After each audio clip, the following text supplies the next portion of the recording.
मुंबई की एक बड़ी सी आलीशान बिल्डिंग में एक कैबिन में एक आदमी अपने सामने वाले इंसान को बहुत जोर से चिल्लाते हुए गुस्से में कहता है, मुझे पता नहीं कि तुम क्या करोगे और कहां से उसे ढूंढ कर लाओगे, लेकिन मुझे वह लड़की किसी भी हालत में चाहिए। मुझे उसकी कीमत चुकानी होगी। सुनते ही उस असिस्टेंट जो कि सामने वाले आदमी का था, अपना सर हिलाकर जल्दी से बाहर निकल जाता है। चिल्ला रहे व्यक्ति का नाम वंश सिंघानिया है। वंश की एज 26 ईयर, हाइट 6 फीट है, गोरा रंग, बिखरे बाल और मस्क्यूलर बॉडी है जो उसे और भी अत्यंत आकर्षक बनाता है। पर इस वक्त उसका चेहरा गुस्से से भरा हुआ है। वंश अपने आप से कहता है, नहीं, तुम कहीं भी उसे छुपा लो, मैं उसे ढूंढ ही लाऊंगा। तुम कहीं भी उसे छुपा लो, मैं उसे ढूंढ कर ही रहूंगा। अभिनव खुराना, इसकी तुम्हारी गलतियों की सजा उसे मिलेगी। इतना कहकर वह एक डरावनी हंसी हंस देता है। यह और कोई नहीं, हमारी कहानी का हीरो है, जो अपने ही जिगरी दोस्त, जो अब इसका जानी दुश्मन बन गया है, कि बहन को पागलों की तरह ढूंढ रहा था। इसका कारण हम आगे जानेंगे। वही दूसरी तरफ एक लड़का जिसकी उम्र यही कोई 25 से 26 साल होगी, सांवला रंग, 6 feet height, muscular body, 6 pack के साथ, वह लड़का किसी हॉलीवुड हीरो की तरह लग रहा था। अपने सामने खड़ी मासूम सी 17 साल की लड़की से उसके सर पर बड़े ही प्यार से हाथ फेरते हुए कहता है, मिस्टी, आपको इन अंकल की सारी बात माननी है, और जब तक भैया आपसे खुद मिलने न आए तब तक की किसी भी बात के लिए आपको जिद नहीं करनी है।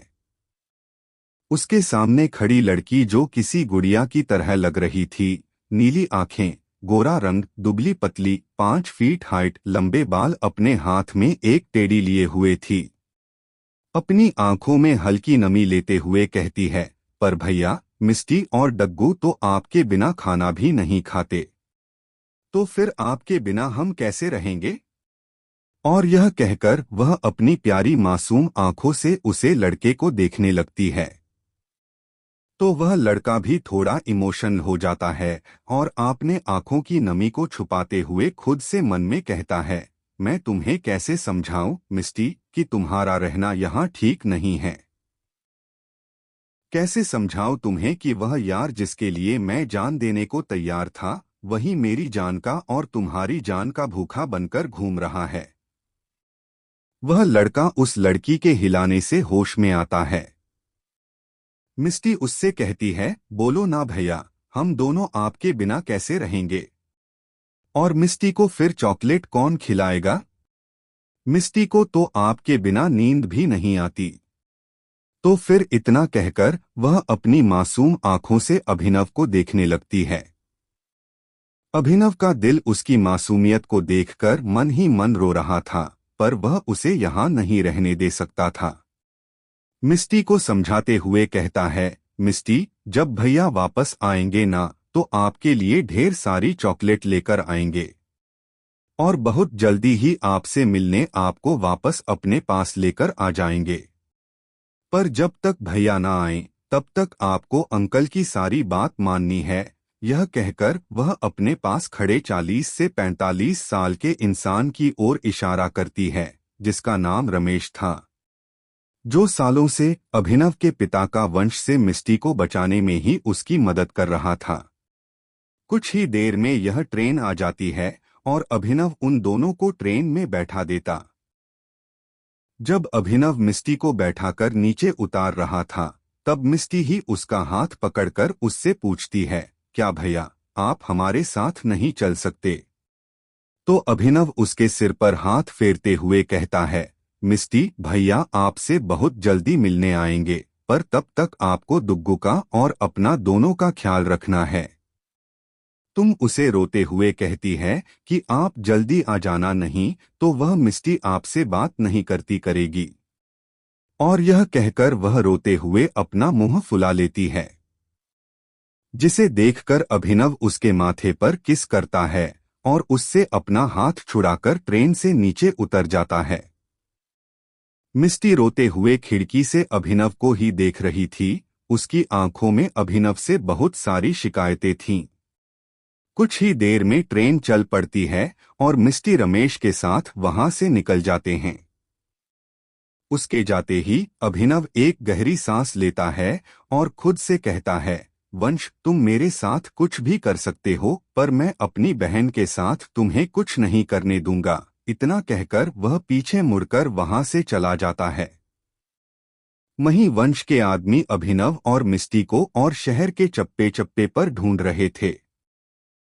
अभिनव भी मिस्टी को ट्रेन में बैठाकर वहां से एक शिफ्ट में बैठकर गोवा के लिए निकल जाता है।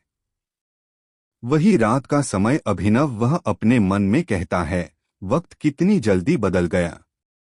कुछ दिन पहले तक हम दोनों ही कितने खुश थे ना वंश। अगर वो हादसा नहीं हुआ होता तो आज उसकी आंखों के सामने कुछ आकर चला जाता है।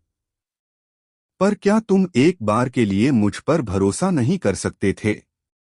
क्या मैंने उस हादसे में अपना कुछ नहीं खोया जो तुम, जिस दोस्त के लिए मैं अपनी जान देने को तैयार था, वही आज मेरी जान का दुश्मन बन गया है। मुझसे बदला लेने के लिए वह किसी भी हद तक जा सकता है। इतना कहकर वह अपनी आंखें बंद कर लेता है और उसकी आंखों से एक आंसू निकल जाता है। यही सब सोचते हुए उसे नींद आ जाती है। सुबह का समय अभिनव जल्दी उठकर होटल के लिए निकल जाता है। उसने अपना हुलिया बदल रखा था ताकि कोई उसे पहचान ना सके। वो होटल जाकर मैनेजर से मिलता है और उससे मिलकर अपना काम समझ लेता है। उसे वेटर की नौकरी मिली थी और वह अपने काम पर लग जाता है।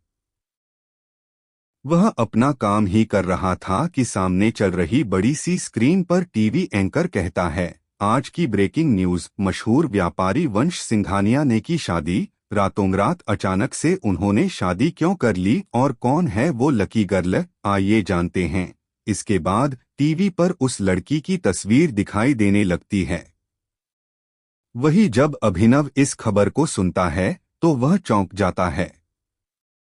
वह टीवी की ओर देखने लगता है, पर जैसे ही वंश की शादी की फोटो को देखता है, उसे देखकर उसके हाथ से खाने की प्लेट छूट जाती है और सारा खाना जमीन पर गिर जाता है।